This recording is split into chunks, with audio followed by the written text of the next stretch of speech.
So UPSC is not making questions out of the blue. There is no randomness. When the questions are aggregated of all the disciplines, it might appear at one point of time when we look at the paper that these are random questions that are being asked by UPSC. The UPSC, when it frames a question, it frames the options that are given by UPSC. They in itself are different concepts that are utilized, which are mostly very close to what is being discussed. We will take examples in the subsequent slides. One question we have discussed that it have 4 concepts. Don't just check the answer, read every option as a study point. So this is the time where sort of take out some time, like 1 or 2 hours every day, and for at least for the major subjects that are there, like the big 4 that we have identified.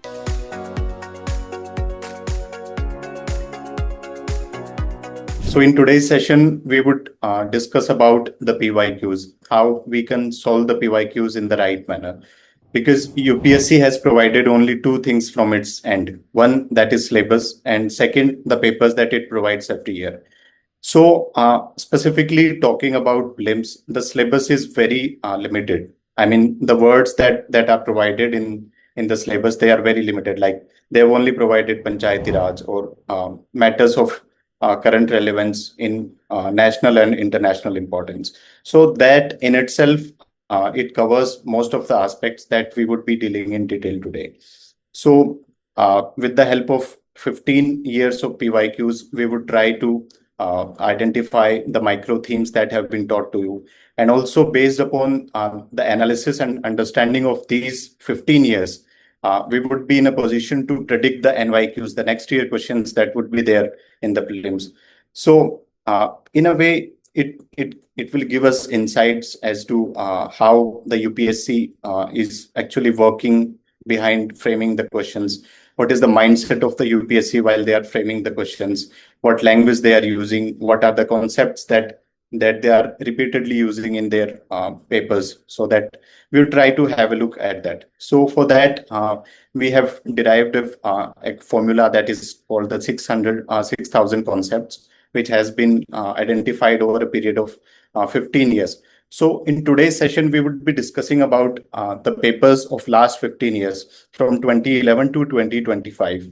So it almost have 100 questions every year. So 15 papers, 100 questions, and 4 options every in each one of the questions.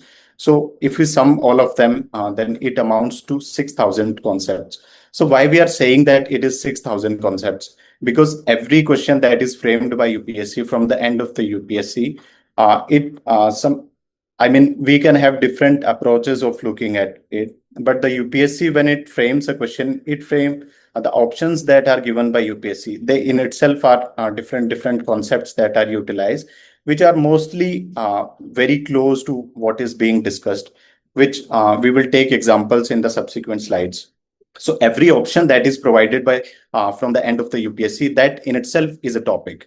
So we would be seeing that in environment, we would be seeing that in geography, that the options that were discussed in a year, the very next year, they are appearing a separate question in itself. So the closest that we can get into UPSC's mind is these 15 years of papers that can help us decode at least declutter things for us so that we can optimize our time in the last moment. We can sort of rule out all the things that we otherwise might be spending our time into. So the 4 major subjects that constitute a major chunk of the paper. So that is environment for sure. Since the forest examination that happens with the UPSC civil services examination only. So around 18 to 20 questions, they majorly come from the environment section only. Then we have the economic section. So we have tried to chart out as to the number of questions that have been asked in all the subsequent years, subject wise. So we had like environment, economics, polity, science and technology, and geography. These are some of the subjects which constitute a major chunk, around 60 to 70% of the questions that are being asked every year. So it is a basic idea regarding that. So we would be discussing this in detail only. So here we have the big 4 that we have identified. The next one is now focusing upon the micro themes. So every option that is provided by UPSC every year in each one of the questions, that in itself becomes a concept or a topic for us to study. So we would be identifying micro themes for each one of the subjects. So we have discussed the big fours. Then what I used to do is that I used to zone out the different subjects that are there based upon the number of questions that have been asked in the years. Like in the zone one, I would be having the major four subjects that are there. In zone two, I would be having the subjects that would be having lesser number of questions based on the trend analysis. So that way, my focus would be and my prioritization would be first on the zone one. Then I would be moving on to the zone two subjects that are there. So every subject in itself, I mean, we do read lots of books and reference materials with respect to a subject, but there are certain themes which are being repeated by UPSC every year. So here we are trying to discuss the micro themes of the polity subject. So in based upon the analysis last 15 years, we have the topics that have been charted out as micro themes. We have fifth and sixth schedules, the fundamental rights that becomes very important. The first chapter from the Lakshmikant book that we have regarding the legislation history of India, which includes the Charter Acts and all the Council Acts. Almost every year we find a question from that section. So identifying these micro themes, it becomes very important for us so that we can rationalize our studies in the last 30 days. Okay, so this is a brief idea of as to how you can sort of identify the micro themes in each one of the subjects. For the polity section, we have provided you the list of those subjects. Okay, so we have tried to identify some of the micro themes from each one of the subjects. So earlier we were discussing about the big fours that were there. So economy was among them, science and tech, geography, space. So we see that every year, if you segregate the questions of each one of the subjects, let us say for economy we have, for science and technology, geography, if we segregate the questions and when we read them, like we are reading them from 2011 to 2025. So let us say we were having 250 questions as per our data sets in environment. So when we would be reading the questions of environment from 2011 to 2025, then we would be able to predict a pattern that is there. So UPSC is not making questions out of the blue. There is no randomness, though when the questions are aggregated of all the disciplines, it might appear at one point of time when we look at the paper that these are random questions that are being asked by UPSC. But when you analyze them in depth, then you would get an idea that there are no random questions. There are repetition of themes there might not be repetition of questions for per se, but there is definitely a repetition of themes that is there. So these are some of the themes discipline wise that we have tried to identify. Bonds become important, banking sector, the inflation part in economy, it becomes important, fiscal policy, that becomes important. This way we have science and technology also, the biotech, lidar. So these are the topics in which they would ask UPSC 1 year, they will ask a question, they will provide you 4 options. So we'll look at the options and we'll solve the questions. But UPSC doesn't look at that way. UPSC, when it is giving preparing 4 options for a particular year, then it would be having in mind the fact that in the next year they might be asking a complete question on the option that was used in the previous year. So as students, when we are having this thing from UPSC, then our approach can be a similar one, where we are reading the previous year questions in such a manner that we are not merely seeing them as questions, that we are attempting a questions. If we are getting it right, then we are being happy, and if we are not getting it right, then anyways we are moving ahead. So that should not be the approach. This is where the difference is created between the students who clear prelims hardly and there are students who clear prelims every year. We see that in every circle there's a person who clears prelims every year, like in 5 or 6 attempts they clear prelims every year. So what is it that they are doing different? This is one thing that they are doing differently, is that they are reading these previous year questions with such nitty-gritties that they are observing that pattern. And we would be discussing this further in the examples as well. So one questions we have discussed that it have 4 concepts: Don't just check the answer, read every option as a study point. So this is the time where we can sort of take out some time, like 1 or 2 hours every day, and for at least for the major subjects that are there, like the big fours that we have identified. So go to the big fours of all the questions of at least for the last 15 years. Try to read all the options that are there and try to see if at least like 5 to 10 lines on each one of the pointers that are mentioned in different options of these subjects. Try to study something about it. At least have a basic idea about it. It There might be chances that a separate question is formed this year on these things. So we are having an example as well. Like this so this was when I attempted the examination for the first time. So bisphenol A, a cause of concern, is a structural or key component in the manufacturing of which of the following? So the four options were provided that year: low density polyethylene, polycarbonate, polyethylene terephthalate, and polyvinyl chloride. So when we were attempting this in the real examination scenario, we were having no idea that what UPSC has asked, from where they are asking such questions. But the very next year, there was a question that was asked based upon the option C that was there. So it appeared as a separate question in the next year. And not only for this, this has been repeated by UPSC in almost every year. We see that articles are used in the questions of polity. So next year they are forming a separate question on one of the articles that was discussed previously. Species are discussed. Let us say they are discussing about a species, and they have provided four options for that. And next year or subsequent years, we would be seeing that based upon the species that were there in the options, they are forming a separate question, like the Gangetic river dolphin that is there, Irrawaddy dolphin is there. So they are forming question based upon this. Okay. So this is the 3-column method for analysis of PYQs. So how can we go about at this point of time? How can we actually do this exercise so that it can be beneficial for us? So, I mean, we don't have to attempt papers. Like we did the same mistake when I was an aspirant in the initial 2 attempts, that I would take a previous year paper, I would attempt it fully, I would calculate the marks, it would be 80, 85 somewhere, and I would be happy that, okay, somewhere I'm close to the score or close to the cutoff that year. And having that happy feeling in itself is very futile. I mean, that is not going to help you in the real examination when you would be appearing. So the real purpose of analyzing PYQs is not for you to check your score.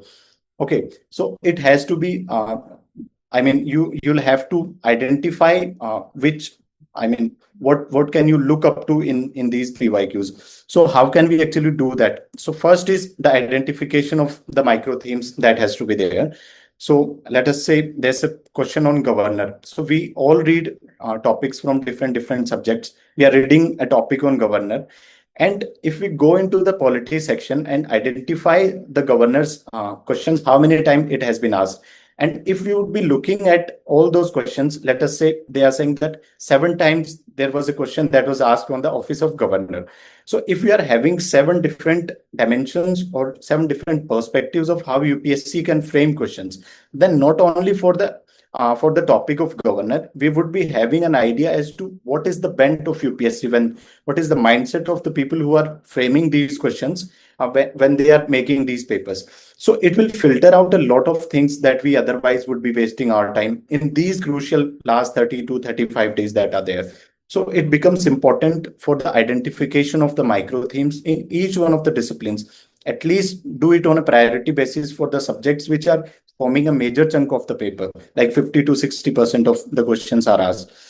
So they ask questions on ISRO missions, NASA, or any other missions that are there, scientific developments that are taking place, different scientific concepts. At least have a basic idea about these concepts, so that whenever you fall in a situation that you are having no idea, you just have read about the basics of that particular word, and UPSC has asked a complete question on that.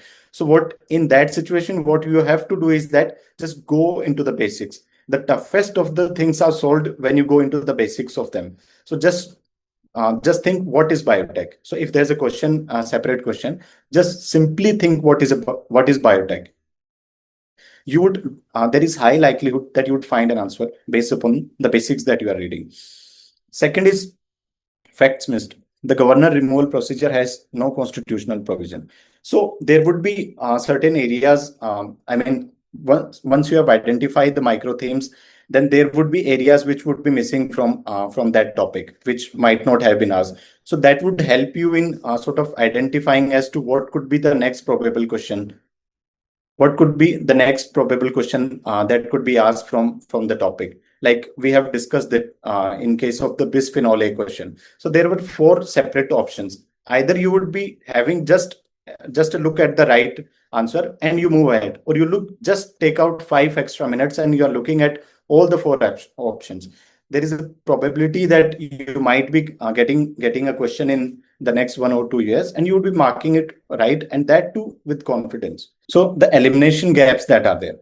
So once we have identified the areas that are there we'll also have to, while we are solving the PYQs and on a regular basis when we are looking at them, then there is a certain pattern in our mistakes that we do. So we have to identify those gaps that are there. Sometimes that in hurry we do not read whether it is asking correct or not correct. UPSC, most in many of the cases, they do highlight not correct or correct, but in many of the cases, sometimes we see that they do not highlight it as well.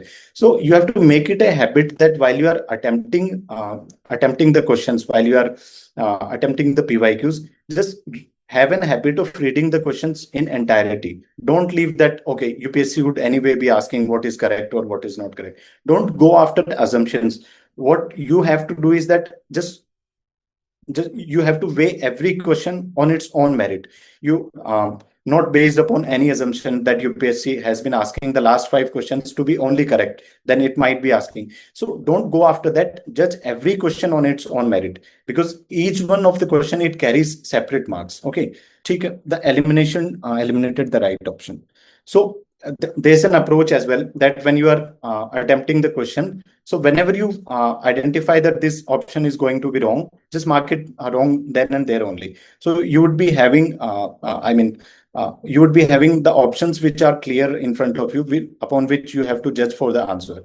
And also there's a thing here that while you are solving the previous year questions, when you are getting a question wrong, just do one simple thing. Just write on the question or make a separate notebook. Like we have identified three things in by which you can approach a previous year question.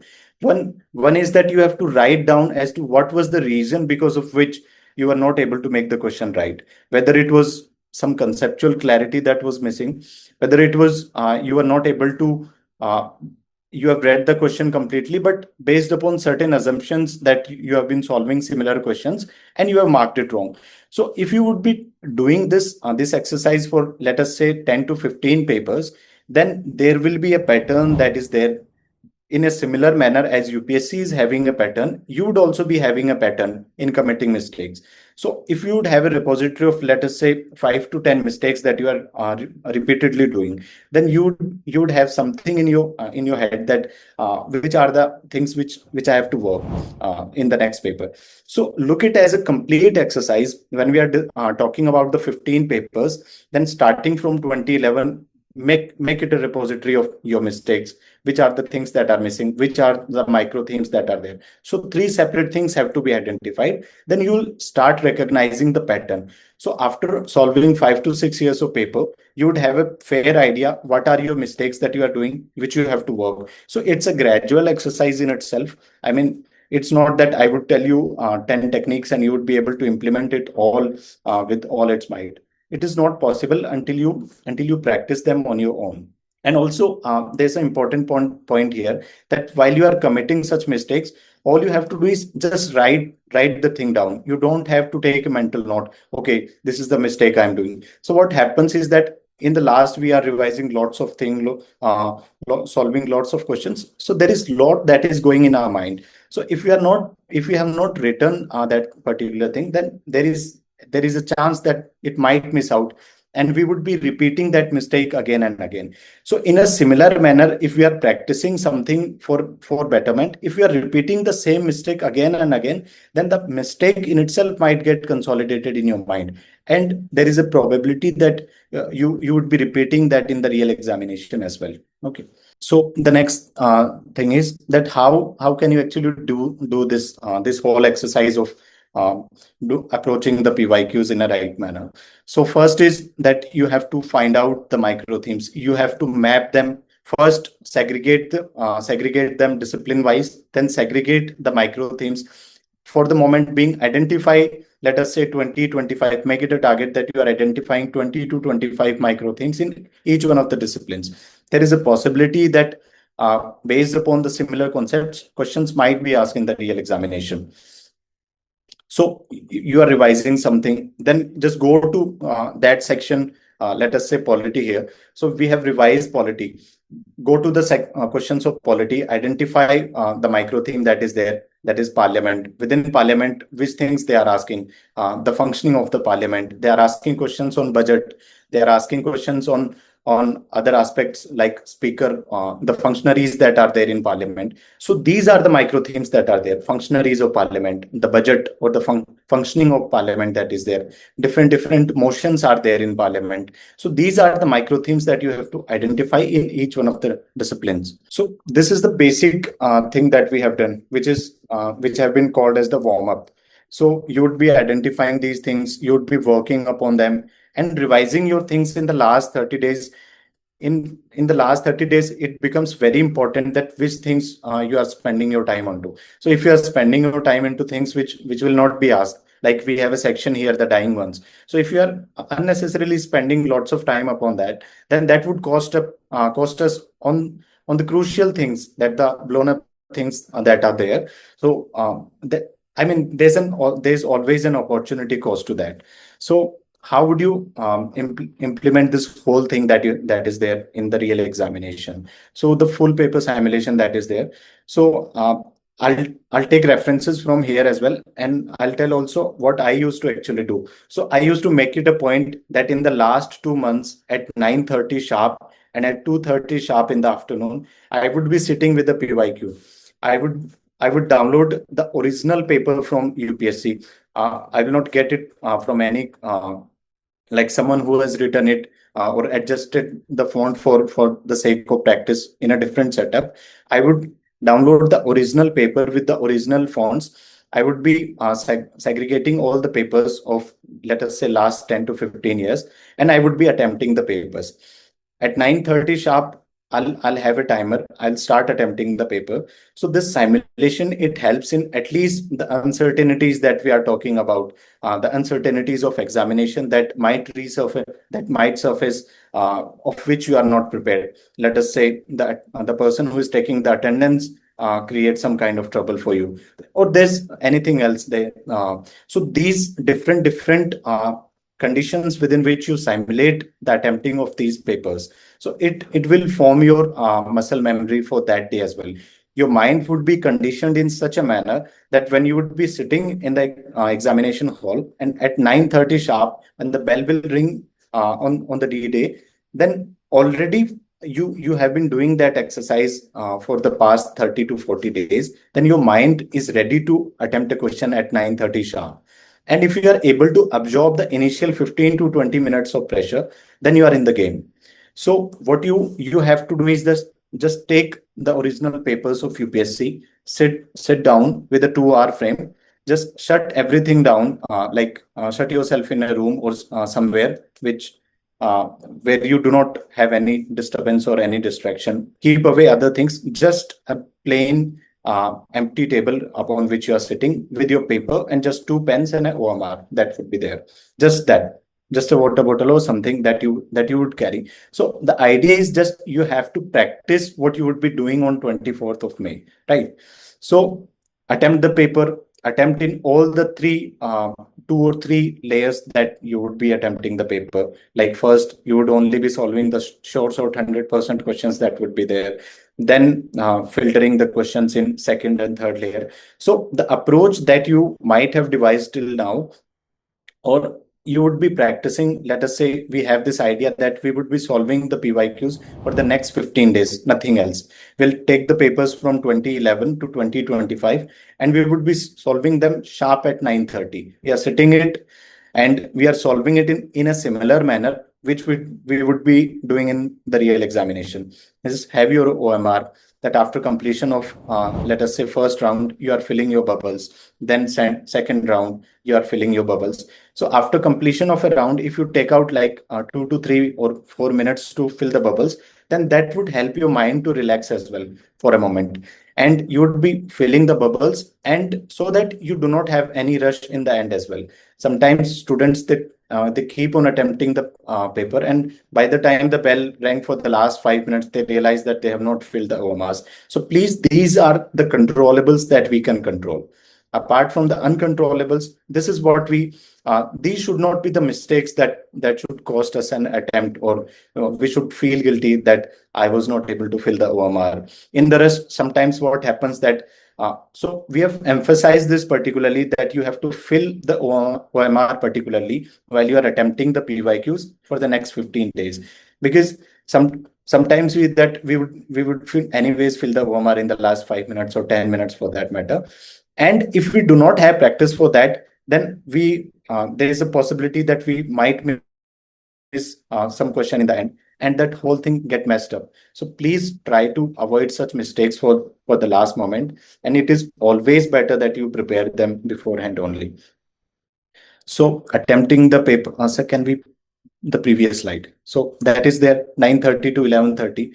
Also attempt at least five years of paper of CSAT, 5 to 8 years of CSAT of paper while you are doing this GS. So a proper simulation of, let us say, the 15 years of GS papers and 5 to 7 years of CSAT paper, that would condition your mind for the D-Day, and you would not find trouble if there is any up down in the weather or anything of that sort. So original paper, you have to take out, zero interruptions, no phones, nothing. There might be chances that while you are sitting or attempting a paper, whether it is your mock paper or the PYQs that we are currently discussing, that you would see that after attempting for, let us say, 1.5 or for some quite a time, you'd feel that, okay, I'm comfortable here, I'm sitting that. So try to do different, I mean, if you are sitting at your room comfortably, just reduce the time by 15 minutes. That would create some pressure on you, that you are attempting the paper in 1 hour 45 minutes. So you have to feel the heat of the real examination. Try to adjust it based upon how you are looking at it. So it is very important for you to avoid any kind of distractions here. So your mind would say that, okay, I'm able to solve, I will be able to do that. Please don't do that. Just sit for the 2 hours that is there. If you are able to complete the paper, you have already solved it and you are able to complete it, just analyze it. Look at the questions again and again. Look at the micro themes. If you are able to spot in the questions, look what is your approach? What was the logical approach that you were using? Identify the wrong questions that are there and see what are the mistakes that you are committing. If there's a pattern that is there, work upon that thing. So can we move to next? So this is the basic timeline that we have outlined for you guys, that you would anyways be revising your static or current affairs at this point of time. So at this point of time, please do not read anything new. If there's a topic, I mean, barring some exceptions, please, your 90 to 95% of the time, it should be only on things that you have already read. So if you are not able to revise something, then that will not be of any use to you in the real examination. So at this point of time, only revise the mostly the static part and the current affairs that you have already read. Try to make some crisp notes for the last 1 or 2 days. If you are someone who cannot sit idle 1 or 2 days before the examination. So focus on your core syllabus at this point simultaneously, and starting from 1st of May, try to make it a habit that at 9:30 you are sitting and started solving the papers until like 15th of May, you would be done with your papers. Then you would have around 8 to 9 days within which you already have, I mean, you are attempting a paper for two hours, taking 45 minutes to 1 hour to analyze the mistakes that are there, the micro themes that you would identify in there. So after 15 days, you would have a repository that which are the micro themes that are there, major micro themes that are there. What are the mistakes that I've been doing? So in the last 8 to 9 days that would be there after 15th, you just try to work upon those things. Do not go into reading something new or doing random test papers that might land you in some kind of discomfort. You'd feel anxious about it. So at this point of time, it all becomes a game of your nerves, how well you control them. So if you are able to control yourself, then that would be great. Don't attempt coaching papers at this point of time. Please focus on the PYQs. And these has been discussed as like the different micro themes that you'd be you'd be identifying, or you'd have been given for each one of the disciplines that are there. So just have, this is pure data that is there. So just have a look at it. There's a pattern that is there. Like in the questions of bonds, that is there. Digital payments is something that has surfaced after the Digital India Mission of 2015. So there were no questions till 2015, 2008 to 2015. And then in the next 9 to 10 years, we are having 9 questions. That is uh, almost one question every year. So this is something that you cannot miss out. So at this point, it becomes very important that what you prioritize in each one of the disciplines. Then we have the consistent ones. There are areas like from banking that is there. There are questions. Also, there's an evolution of questions. Like previously in economics, they used to ask sometimes some simple factual questions. Then they started asking the interconnections of the different concepts that are there, like the balance of payment, import exports, inflation, what impact inflation would be having on imports and exports. So having, if you are clear with the basic concepts, then you would be able to establish this the interconnections that would be required. So again, I'm repeating this thing. Just have the basic idea about all the topics, so that if you are stuck into something and if it seems that this is a very complex thing, how would I sell it? Just go to the basics of it. Just a basic definition sometimes might help you in coming out of situations. Okay. Then the identification of NYQs. While you are looking at the different disciplines that are there, you already are provided with a list of topics that is there. Try to brainstorm upon this. While you are looking at, let us say, you're analyzing the last 15 years of the questions of economic section. So you are already having a list. Are you getting that similar pearls? That yes, this is the kind of questions that might be repeated this year. If they are asking questions on science and tech, in like they have asked on 4 concepts and there are 5 to 7 concepts that are remaining, now there's a possibility that they would be asking questions based upon that. So how can you actually identify the NYQs that are there?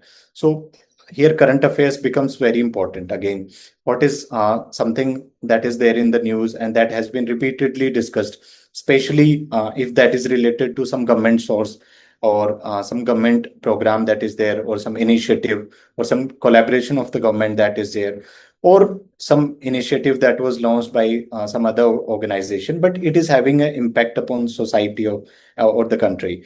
All the scientific developments, I mean, sometimes we tend to fall in this fallacy that we are reading all the scientific developments, which all butterflies have been identified, which all ants have been identified. That doesn't becomes important. I mean, there's no end to reading such things. So it is important for you to have this in idea in mind, that something that is important for society, something that will have an remarkable impact upon the human life, is something that would be asked.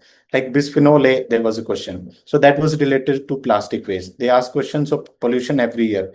So some solid waste or some liquid waste. So that is something that is impacting the lives of the people. So as an administrator, the things which would directly be related to the people, that is a problem to the society. So these would be something that UPSC would anyways be prioritizing. Okay. And also the test series that you have been following your for the complete year, the test papers for prelims, there you would see that in each one of the subjects, there are certain things which are repeated in almost every paper or every alternate paper.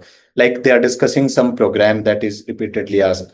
So there was a topic on pangolin that was asked in 2021. So I was seeing that in almost all of the test papers that they are asking something on the pangolin. So I had something in my mind that UPSC might ask something about pangolin, and they ask about it. So it is this only, that you have to be just mindful. You have to open your eyes and ears at all points from now on. You don't know from where you might hear information that might reflect into a complete question, and based upon that you're able to solve that complete question. So please, for the next 30 odd days, please be attentive in all the setups that you are there, uh, and especially focus upon. So you don't have to read everything now. Just focus upon these things. You would anyways be identifying, seeing questions from these areas, even if not a direct question from these areas, then something related to this.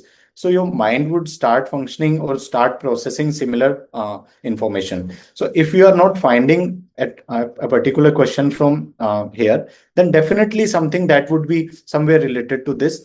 And based upon the reading and understanding that you had here, you would be able to deal that question as well. So this is important. I mean, we are listening to something here, and again, just the session ended, and we start doing the similar things that we would otherwise be doing. So please don't do that. I'm saying with an experience of 7 years into preparation, did all sorts of mistakes that I could have done. So please listen to the people who are getting a rank, who are mentoring you for a complete year.